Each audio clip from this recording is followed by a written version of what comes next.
Well mga kapopong sa Cebu City, muling napunta sa atensyon ng publiko ang hillside development ng Monterrasas matapos ang pinakahuling desisyon ng Department of Environment and Natural Resources na alisin ang naunang halt order sa proyekto.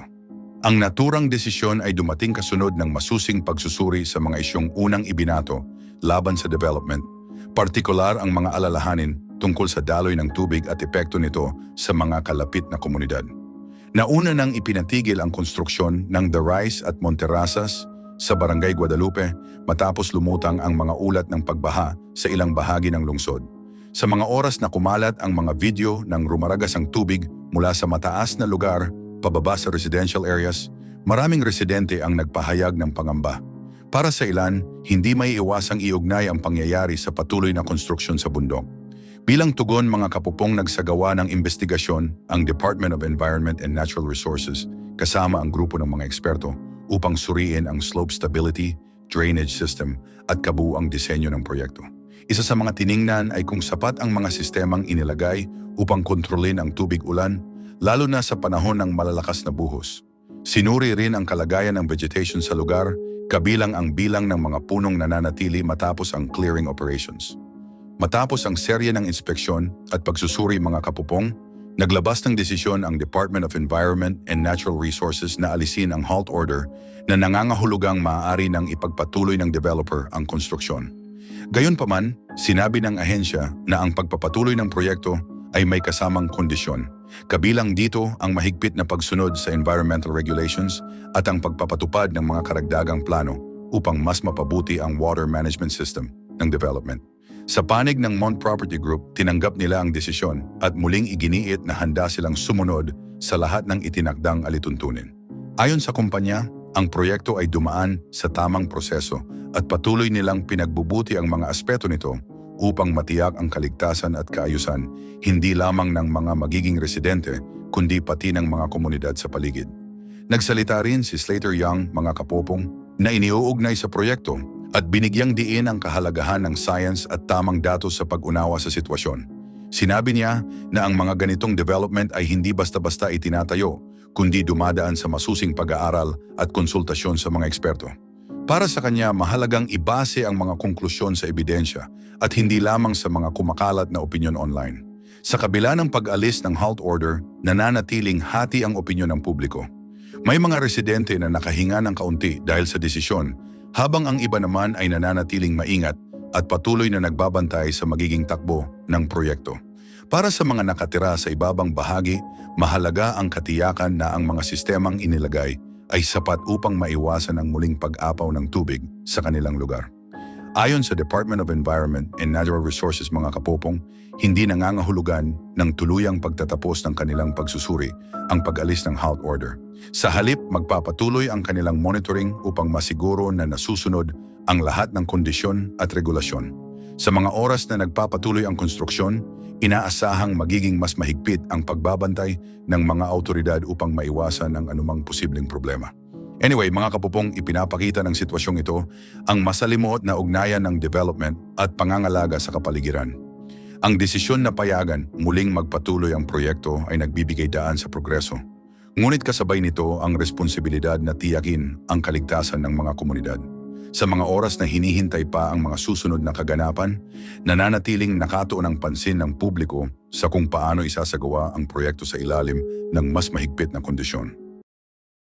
Well mga kapupong, lumalabas sa iba't ibang ulat mula sa NDTV, Forbes at Tom's Hardware ang isang kwento na nagpapakita kung paano unti-unting nagbabago ang galaw ng global security dahil sa mabilis na pag-unlad ng teknolohiya, lalo na sa larangan ng satellite systems. Sa mga oras na tumitindi ang tensyon sa gitnang silangan, may mga ulat na nagsasabing gumamit umano ang Iran ng isang Chinese-operated satellite upang masubaybayan ang ilang lokasyon na may kaugnayan sa United States. Ang satellite na ito ay kayang kumuha ng high-resolution images na nagbibigay ng malinaw na detalye tungkol sa mga galaw at aktibidad sa lupa. Dahil dito nagkakaroon ng mas malalim na pagtingin ang sinumang may access sa ganitong uri ng datos. Sinabi sa ulat ng NDTV, mga kapupong na may kakayahan ng Iran na obserbahan ang ilang pasilidad sa rehiyon gamit ang nasabing teknolohiya.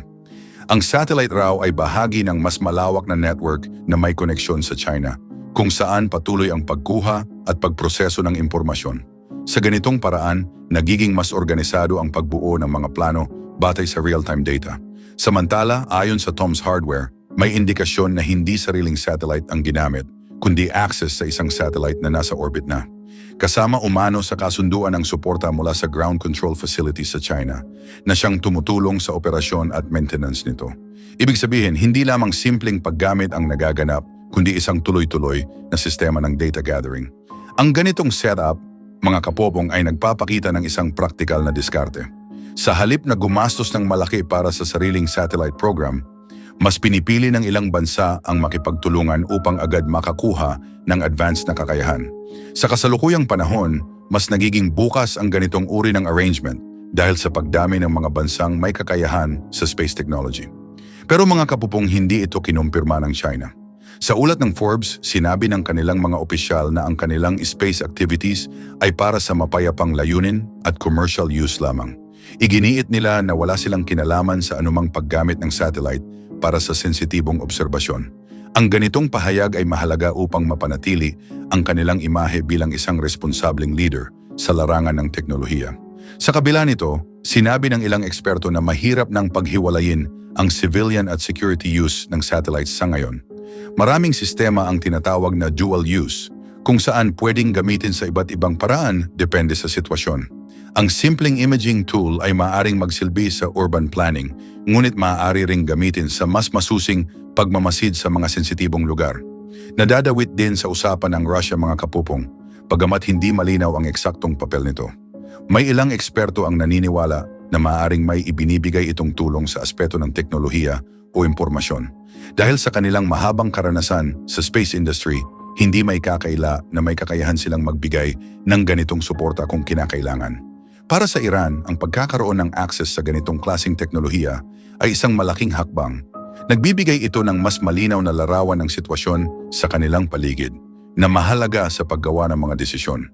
Sa tulong ng real-time data, mas nagiging handa ang isang bansa sa pagharap sa iba't ibang hamon.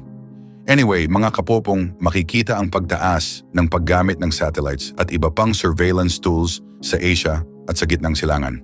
Dahil dito, mas nagiging komplikado ang sitwasyon, lalo na't mas maraming impormasyon ang nagiging available sa iba't ibang panig. Para naman sa United States, ang ganitong development ay nagpapakita ng bagong hamon. Hindi na eksklusibo sa ilang bansa ang access sa advanced technology. Sa pagdami ng commercial satellite services, mas nagiging accessible ito kahit sa mga bansang wala pang sariling malawak na space program. Well, mga kapopong, ang mga pangyayaring ito ay nagpapakita kung gaano kabilis magbago ang mundo dahil sa teknolohiya.